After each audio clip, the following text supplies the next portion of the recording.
Narayanganj Chittagong highway থেকে সরাসরি দুপুর থেকেই হাইওয়েতে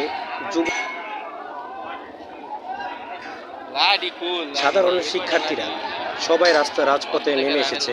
সকালে যদিও পরিস্থিতি একটু ঠান্ডা ছিল, কিন্তু দুপুর গড়াতেই রাস্তায় সবাই লাঠি সোটা নিয়ে নেমে এসেছে এবং দাওয়া পাল্টা দেওয়া হচ্ছে, এবং কি দেখেছি গোলাগুলিও হয়েছে।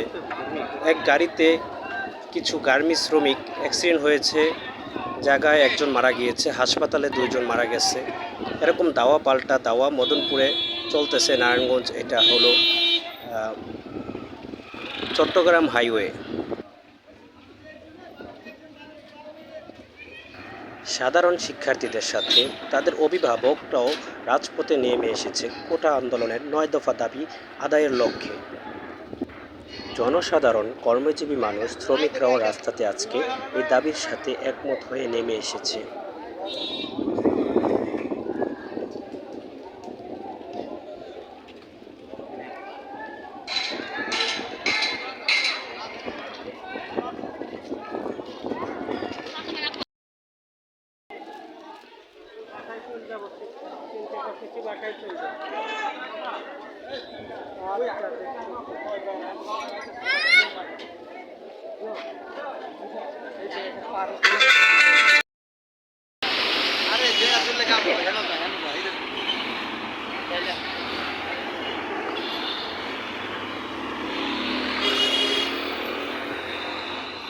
এটা হলো মদনপুর ইপিলিয়ন গার্মেন্টসের সামনে। এখানে এক সিএনজিতে প্রায় 5 জন যাত্রী, 5 জনের ভিতরে একজন আহত হয়েছে।